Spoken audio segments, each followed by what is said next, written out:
Tumayo.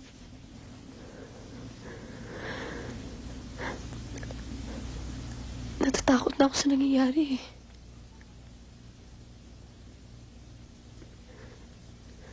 Alam ko kung saan tayo pwedeng pumunta. May bahay ang lola ko sa probinsya. Pwede tayong tumira doon. Tahimik doon. Walang kukulo sa atin. Bukas na bukas din umalis na tayo.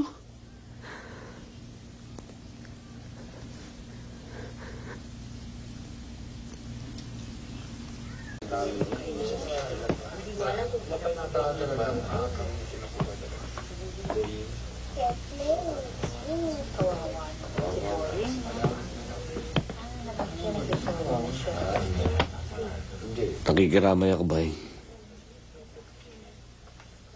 Salamat ho. Alis na sana kami ni Ellen.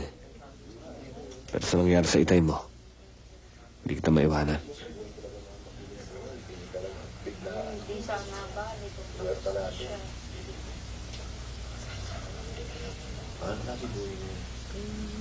Talagang iniintay ko kayo eh. Meron akong gusto itanong. Ano yun? Ilan taon ba kayo na namatay itay niyo? Ba't kailangan mong malaman? Gusto kong malaman kung sa tamang edad ako para pagiging tintay ko. Mali ang magiganti, boy. Walang tamang edad. Kaya hindi mo dapat gawin yun. Nagawa niyo ng ba't di ko pwedeng gawin? Akong namatayan. Nag-isa akong anak. Huwag matigas ang ulo mo. Laban-laban na nato. Kung kailangan tayo gulong, para ilayo sa peligro gagawin ko.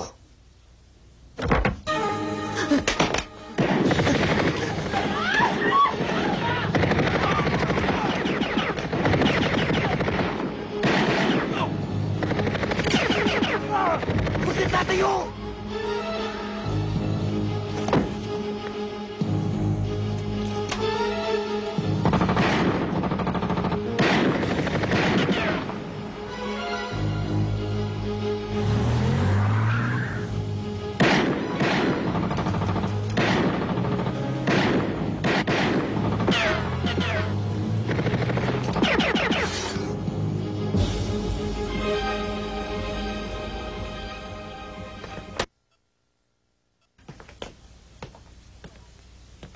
Kilala ko ito. Balalay ni Sabater to. Pero yung naka-escape po, aso ni Don Badong yun. Sigurado ka? Tiyako!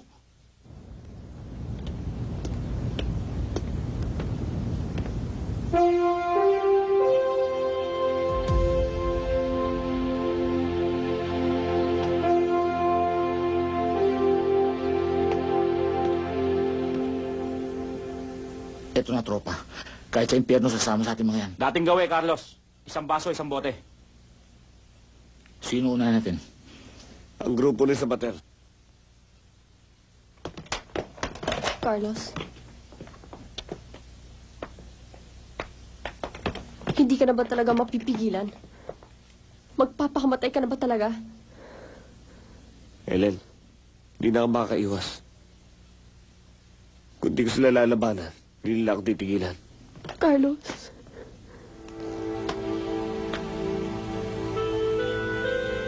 Alam ko hindi na magbabago isip mo. Pero, hindi ko naman kaya maghintay na lang dito habang buhay. Hindi ko alam kung makakabalik ka pa dito ng buhay. Ellen, Carlos. intindihin mo ko.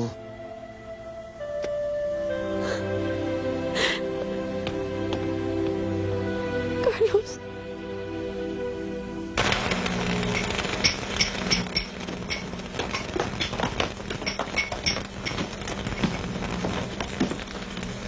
Ay, huwag niyo ubusin yung kanin, ha? Gigingil na ako.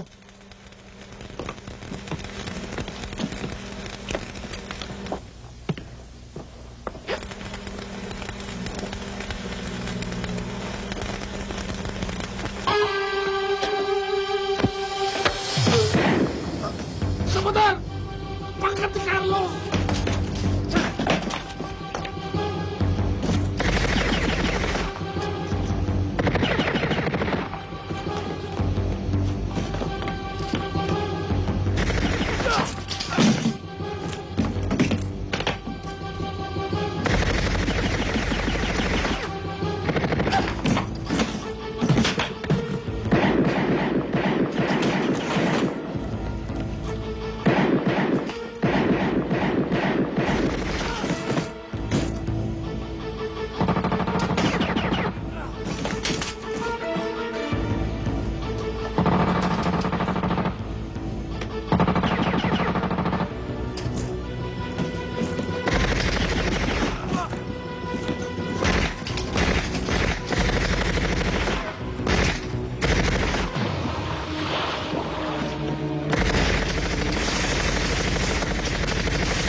Hindi nalalunan yun!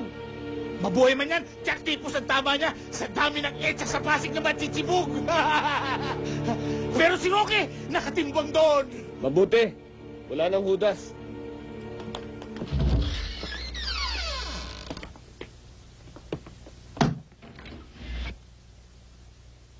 Ellen? Ellen?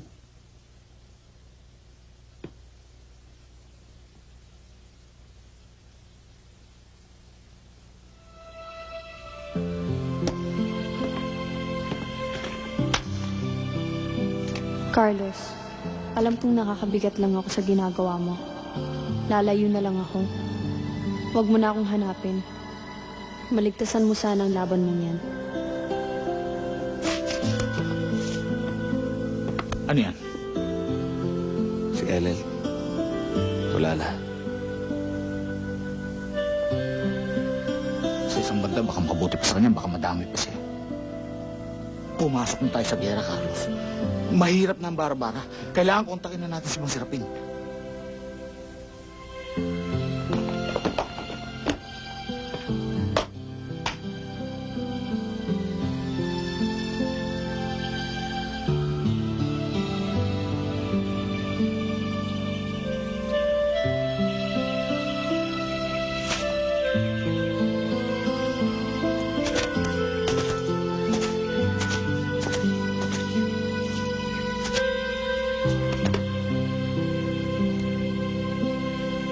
Ano na nangyari sa kaso ni Airpot ko?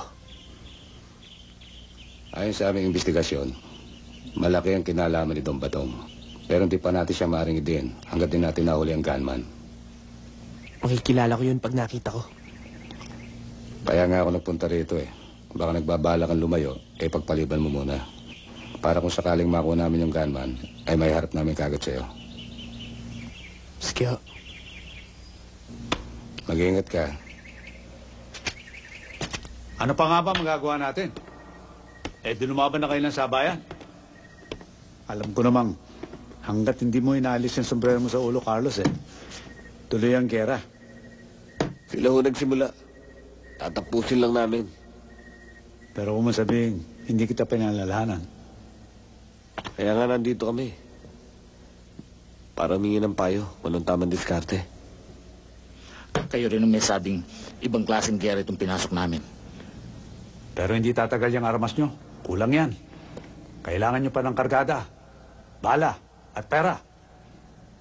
Sandali lang. Tatawagan ko si Parang Melchor.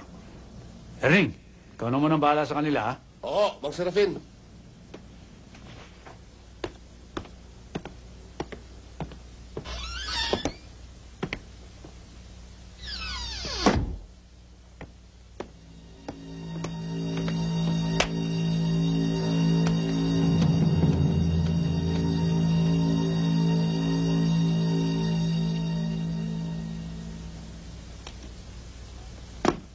Hindi kaya nakatulog na yun?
Carlos!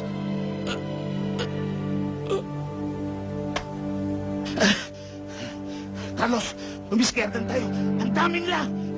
Kulang ang kailangan ngayon, hindi tapang. Tayo na! Tayo na!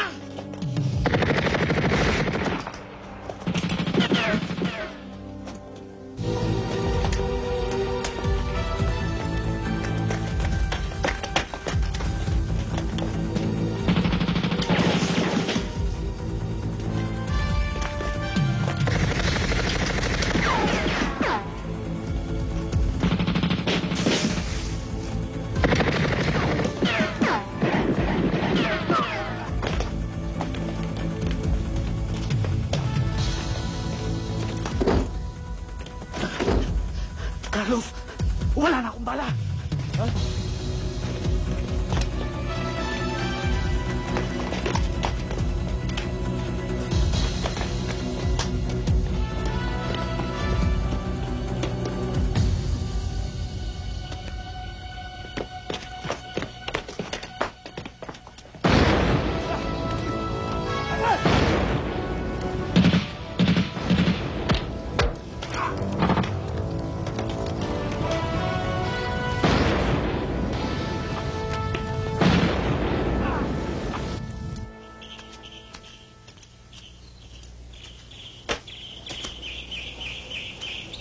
Carlos!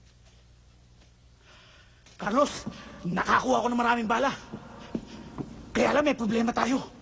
Ano yan? Nung wala si Mang Serapin, siguro dinukot mo mga nakabangga natin kagabi. Ikaw lang ang makakalapit sa kanya na hindi siya magsususpetsa. Nakaligtas siya sa setup. Pero ngayon, dadaan muna siya sa butas ng karayom bago siya makaligtas. Kasalanan din ng mga bata mo eh. Kaya nakalusot pa siya. Mahirap yung pinagagawa mo sa akin yan.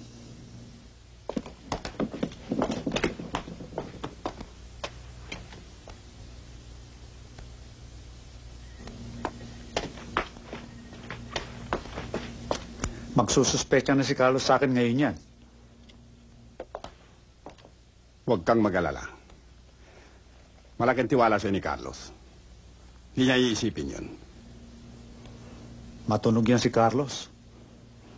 Kaya tumagal yan ng ganyan eh. Tunasin mo na. Akong bahala sa'yo.